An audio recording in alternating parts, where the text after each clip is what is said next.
Ryan, I think when you look at this class, obviously the offensive class, we're going to dive into the offense now. Mhm. And when you look at the offensive class for me, it was one of those classes where that was the one that was the bigger concern coming in. And when I say concern, it's more about you did not have a great offensive class last year. There were parts that were really good. The tight end class really good. Love Jadarian Price. Offensive line class had some talent, but you came up short with your top quarterback targets. You came up woefully short in numbers at receiver, even though I loved the one they got, right? You came up way short, and it's just been a side of the ball that's just been really inconsistent for a Mhm. while. Great one year, not the next. Guys not panning out, guys not being coached. A lot of issues on that side of the ball. They needed a deep year on offense, and this group showed kind of why we always say let it play out, right? Just be patient. There was a time when everybody was worried about how this class was going to look on offense, but it's all about how you finish, right? And this offensive class, in my opinion, finished extremely well. There were some losses along the way, but the losses were from guys that from a numbers and need standpoint were beyond what the needs were. That has to be Mhm. considered. And as you evaluate and grade a class, there's three ways to evaluate it. Number one is, did you meet your needs? Okay. Needs are from this standpoint, it's looking at number one. There's two aspects to need. Number one is numbers. I mean, that's just flat out. You need X numbers at a position.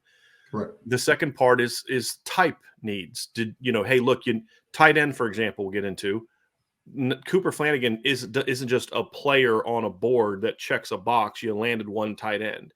You needed a specific type of tight end, and the question is, does Cooper Flanagan meet that need? And I would say yes. So that's the second part of it. And then it's also positional need. You can get four defensive linemen, but if your four defensive linemen can only play one position, you didn't really meet your needs. Those are all things that go into it. That's not what happened. That's just an example. So when I look at this offensive class, the biggest thing for me, Ryan, is they've met their needs numbers wise. They met their needs from what type of players they needed skill set wise and fit into the offense. They met their needs in the type of players they needed from an impact skill set standpoint. And then the second part of evaluating class is based on the talent, gauging the talent of the group. And then the final part is fit, right? You could Mhm. land the best quarterback in the country, but if the best quarterback in the country is a run throw spread guy and you're signing him to run Paul Chryst Wisconsin offense, may not be a great fit, right?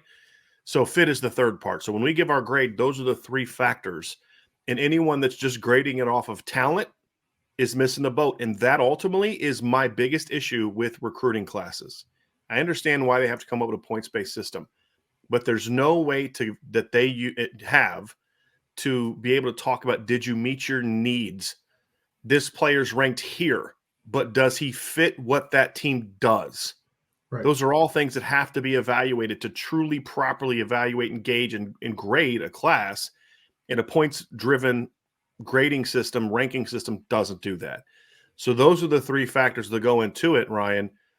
And when I look at this offensive class, I think they met their needs.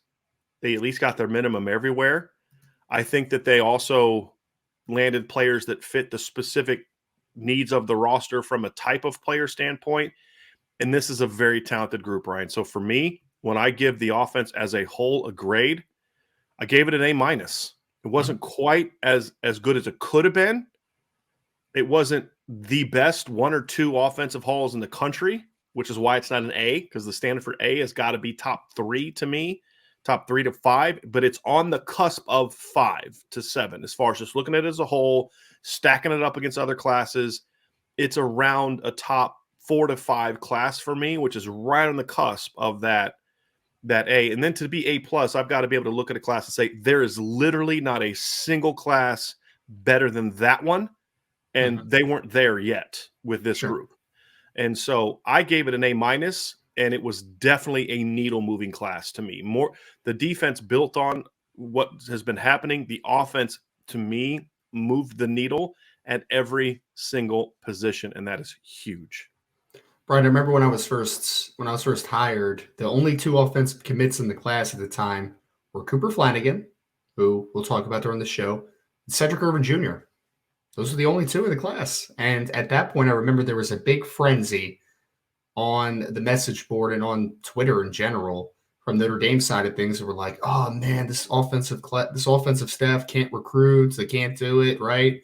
And the recovery that they've had, man, and there was a big question mark, and I know we'll get into wide receivers specifically, but you brought in a guy like a Chancey Stuckey who had not really recruited before, and you have Tommy that's had, at quarterback has had a couple misses in over the last few years, and there was question marks. And Harry Heastand coming back, and what's his effort going to be like on the recruiting coming back for a second time at an older age? And there was a lot of question marks, but I think when you look at what this staff was able to accomplish comparative, especially where they started when I first got here, so far behind the defensive class.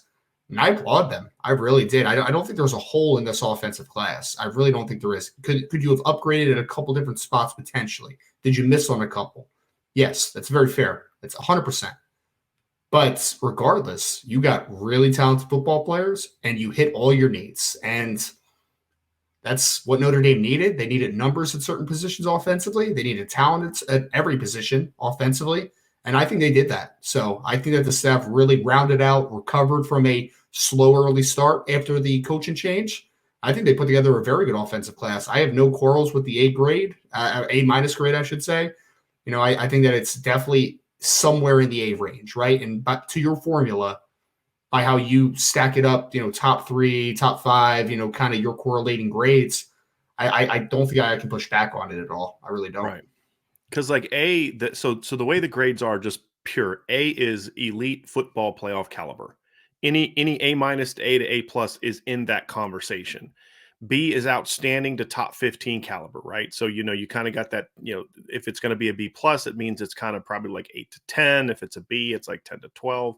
If it's a B minus, it's like, 13 to 15, that kind of thing. C is solid, borderline top 25 caliber.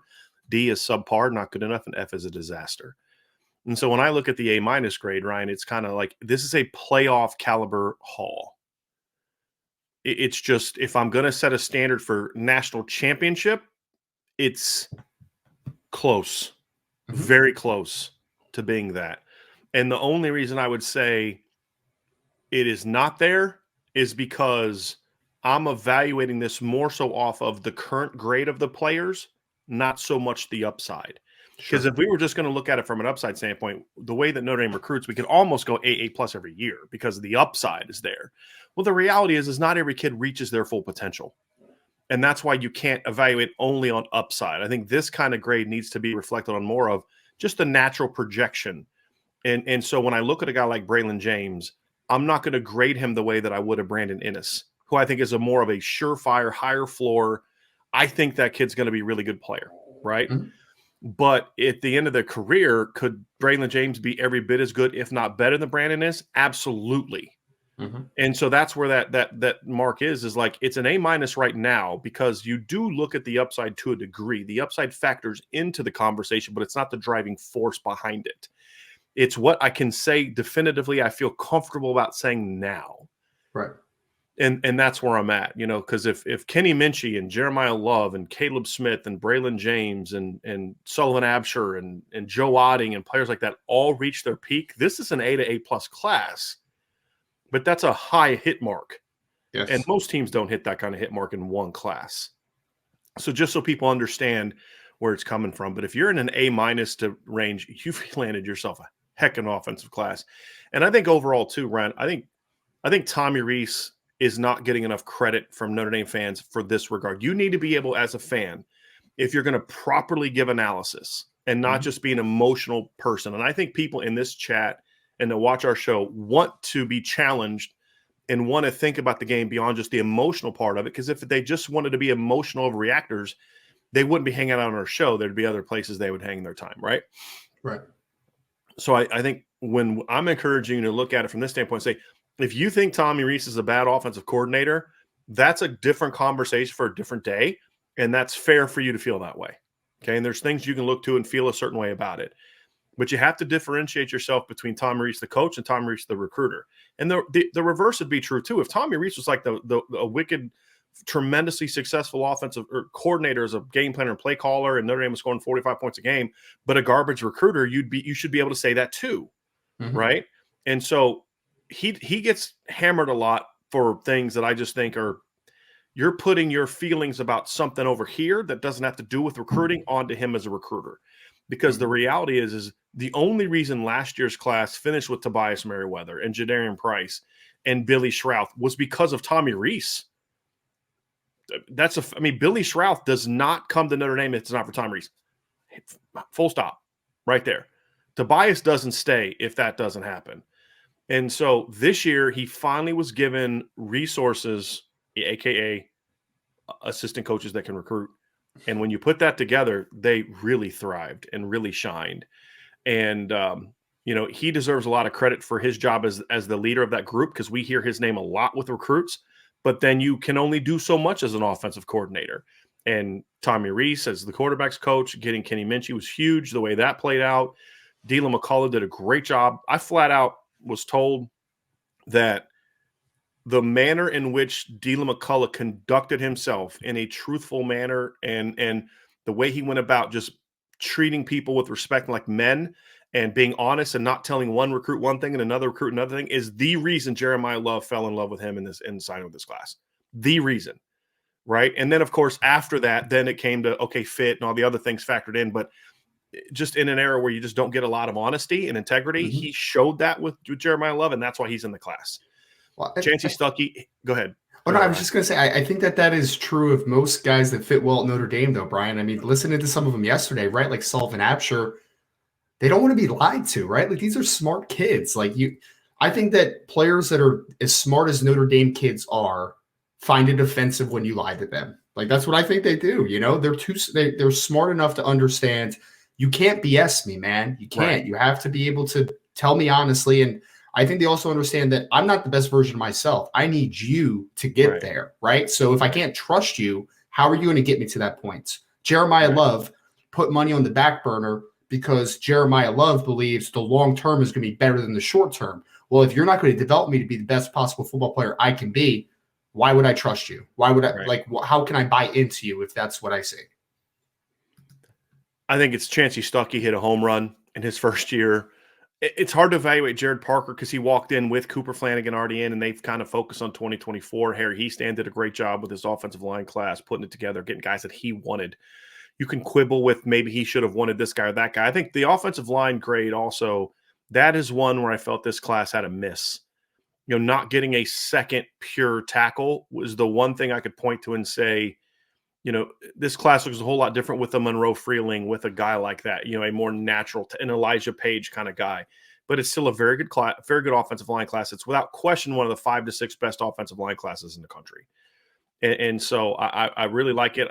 So the coaches as a whole did a great job here. They deserve they deserve praise for it, right? We've spent a lot of time the last couple of years hammering the offensive staff for not doing a good job.